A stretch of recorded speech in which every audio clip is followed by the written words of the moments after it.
A veces, cuando cierro los ojos en la oscuridad, todavía veo los huesos. No los cuerpos, no el plasma, ni siquiera los gritos que se incrustaron en las paredes del túnel, sino los huesos, limpios como porcelana, ordenados con una precisión enfermiza, uno tras otro, alineados como si alguien, o algo, los hubiera clasificado durante años, tal vez décadas, con una obsesión que escapaba a cualquier lógica. Si disfrutas de este relato, suscríbete y deja tu like. Lo que viene a continuación te pondrá los pelos de punta. Me llamo Héctor Mena, detective del Departamento de Policía de Nueva York, asignado a la Unidad de Casos Desatendidos, una oficina gris en el fondo de un edificio más gris aún, donde aterrizan las historias que nadie quiere escuchar, donde se almacenan los archivos de los olvidados, donde se apilan carpetas cubiertas de polvo que contienen vidas que se apagaron sin escándalo ni reclamo, sin flores ni lágrimas, sin nadie que levante la voz por ellas. Ahí es donde cayó el caso de 472.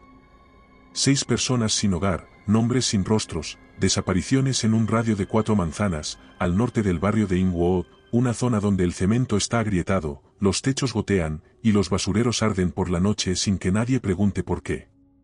Durante 3 semanas, los partes se acumularon como si fueran idénticos, no se presentó al albergue, no acudió a la comida gratuita, fue visto por última vez durmiendo bajo el paso elevado de Dickman Street, nada fuera de lo común, ni urgente, ni que justifique más de 5 minutos de atención. Pero entonces apareció una frase, perdida entre las líneas monótonas de un informe nocturno redactado con desinterés por un oficial de patrulla, una frase que me detuvo en seco, decía que había ruidos en las paredes, que algo lo espiaba desde las rejillas, era un testimonio recogido de un anciano sin hogar, registrado solo con el nombre de Pila Lenny que desapareció a la mañana siguiente, no hubo seguimiento, ni informe ampliado, solo eso, rejillas, ruidos, algo espiando desde la oscuridad. Desde abajo. Empecé a preguntar discretamente, me senté en los bancos de los parques, compartí café tibio con quienes duermen bajo lonas o cartones, escuché relatos inconexos de sombras en los túneles, de luces que parpadeaban en el subsuelo, de olores imposibles y zumbidos en las cañerías. La mayoría estaban demasiado rotos por dentro para mantener una conversación, pero sus ojos decían otra cosa, asustados, huidizos, algunos ni siquiera aceptaban la comida si con ello debían acercarse al desagüe más próximo. Una noche, mientras repasaba grabaciones de cámaras en calles próximas sin hallar una sola imagen útil, como si los desaparecidos se hubieran esfumado, entró una llamada al número que había dejado en un refugio del Bronx, voz masculina, jadeante, rota por el miedo, pero no temblaba. No es una persona, bajan vivos y salen en partes, tienen nidos, señor, lo vi, si quiere saber la verdad, vaya a la compuerta 17B del colector sur, y lleve luz, mucha luz. Relatos como este son parte de nuestro libro en Amazon. Encuéntralo en la descripción. Fue todo, ningún número registrado, ninguna forma de rastrearlo, ni siquiera sonido ambiental más allá de un goteo constante, tal vez agua. No informé nada a la central, ni pedí apoyo, no quería que me cerraran el caso, ni que lo archivaran bajo la categoría de información no corroborada, como tantas otras veces. Simplemente firmé la salida con mi código, me até el chaleco, me aseguré de llevar baterías de repuesto para la linterna de largo alcance, tomé la Glock del cajón y me dirigí hacia la entrada de mantenimiento marcada como 17B, un acceso oxidado y olvidado detrás de una reja torcida junto a una antigua estación de bombeo. Encendí la linterna, respiré hondo, y bajé. El hedor fue lo primero, no ese hedor conocido, el de la carne en descomposición, ni el de un cadáver reciente, sino algo más profundo, más viscoso, que se pegaba en las fosas nasales como alquitrán, un olor metálico y punzante, con un fondo de amoníaco y una nota final de plasma viejo, coagulado hace tanto que ya no se reconocía como humana, sino como parte del entorno. Avancé por el colector principal con el agua estancada alcanzándome los tobillos, una mezcla espesa de residuos, aceite rancio y ratas sin vida, que se desplazaba con lentitud bajo mis botas, arrastrando burbujas de gas que estallaban con pequeños chasquidos nauseabundos, mientras las paredes, revestidas de humedad y moho, exhalaban algo viscoso, y cada paso producía un eco que rebotaba entre los recovecos del túnel. La linterna daba un haz estrecho y denso de luz blanca, cruzaba la oscuridad como una lanza, pero no bastaba para disiparla, solo la perforaba por momentos, revelando manchas oscuras en el techo, marcas que no correspondían a fisuras naturales ni a trazos de mantenimiento, sino que parecían surcos tallados por algo que se arrastraba o se aferraba al hormigón, algo con garras, marcas largas, curvadas, irregulares, hechas por garras que no eran de animal conocido. Entonces encontré el primero. Estaba encajado entre dos tubos oxidados, en una especie de descanso estrecho donde se acumulaba la basura del subsuelo, un esqueleto humano completo, sin carne, sin piel, sin ropa, sin signos de violencia explícita, pero con los huesos tan limpios que parecían haber sido hervidos y blanqueados con precisión milimétrica, sin una sola fractura, sin astillas ni desgarros, con los dientes intactos, los dedos ordenados por longitud, los metatarsos alineados como si alguien con tiempo y paciencia infinitos hubiera decidido clasificarlo como una colección de museo, y a su lado, apoyados con delicadeza casi reverencial, los huesos de lo que podría haber sido un perro, o alguien pequeño.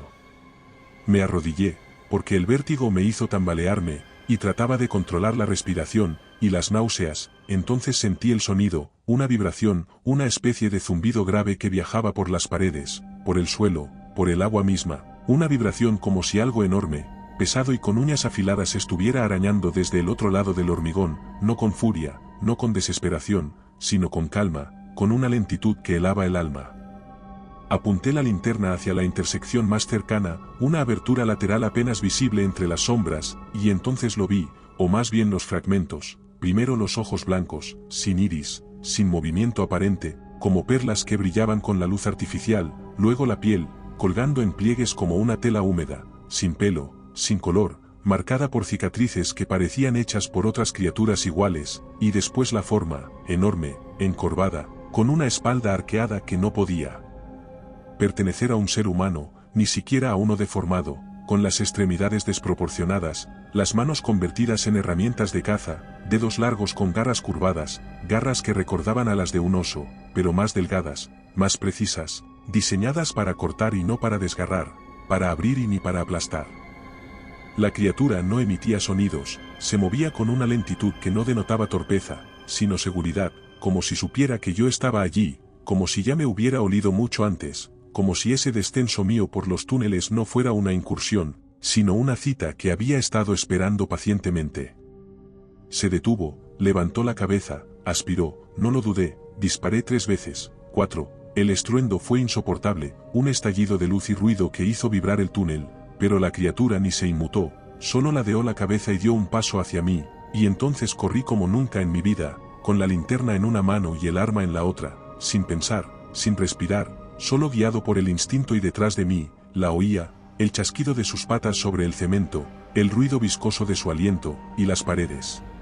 Este vídeo es posible gracias a nuestros miembros. Gracias por hacer esto posible. Del túnel, que hasta ese momento me habían parecido infinitas, ahora se cerraban como un embudo. Disparé de nuevo sin apuntar, sin mirar, solo para ganar tiempo, para mantenerla a raya, aunque una parte de mí sabía que esas balas eran inútiles en un mundo que ya no respondía a mis reglas.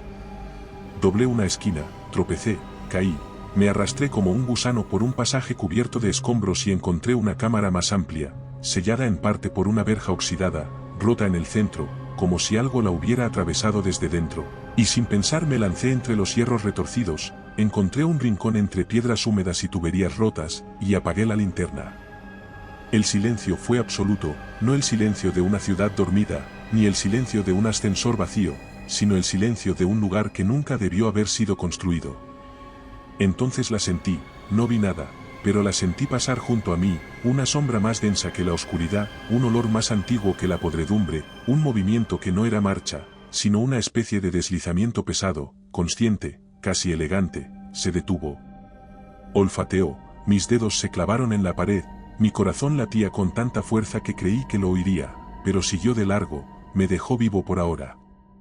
Seguí arrastrándome por los túneles, guiado por el miedo, no un miedo cualquiera, no de esos que se nombran con ligereza cuando uno camina solo por una calle mal iluminada o cuando un ruido inesperado interrumpe el sueño, sino un miedo profundo, visceral, el que habita en lo más hondo del ser humano, el que nace cuando el cuerpo comprende antes que la mente que ha entrado a un lugar donde nunca debió poner un pie, a un dominio donde la vida no tiene valor ni sentido, donde el tiempo no existe y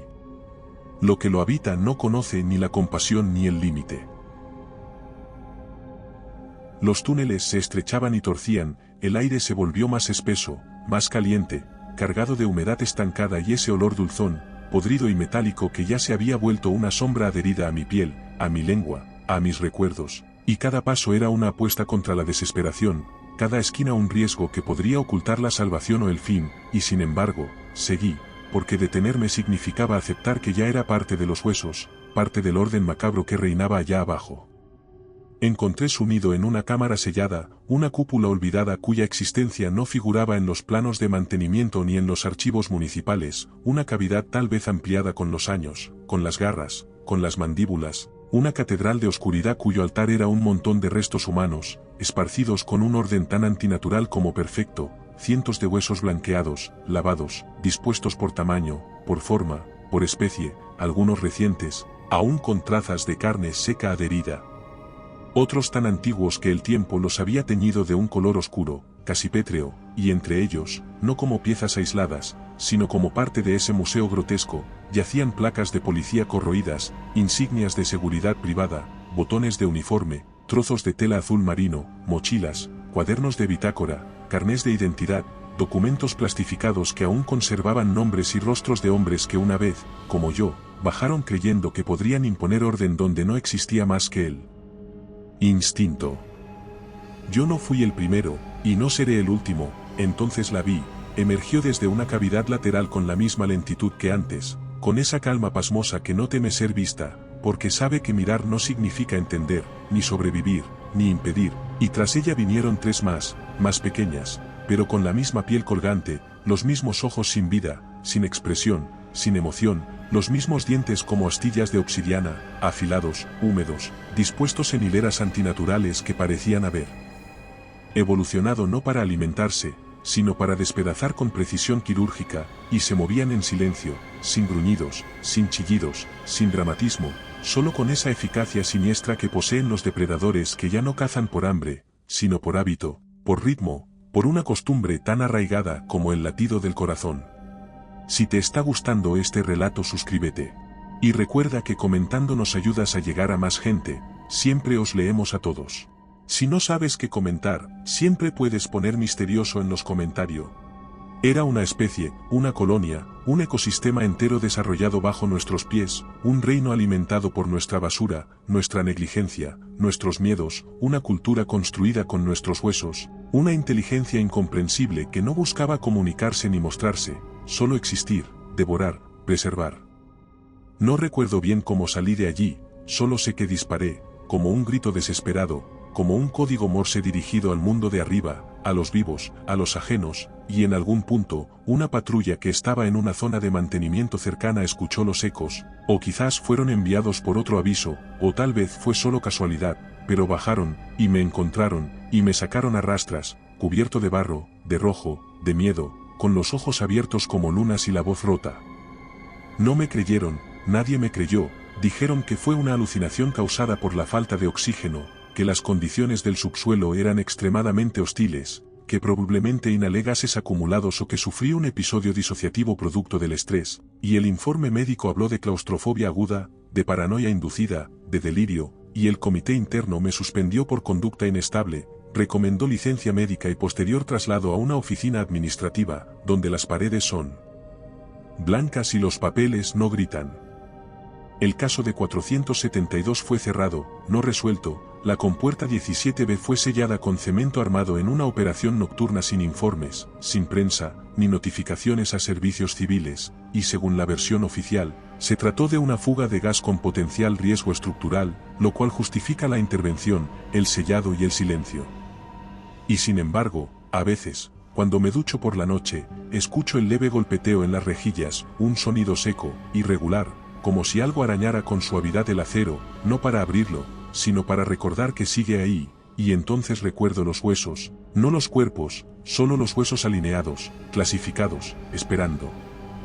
Si te ha gustado este relato, aquí tienes otro que te pondrá los pelos de punta. Si buscas historias más intensas, en nuestro canal de relatos largos te esperan narraciones de más de una hora. Y si quieres llevar el terror contigo, nuestro libro en Amazon tiene historias exclusivas. Buenas noches, desde Terreno Misterioso.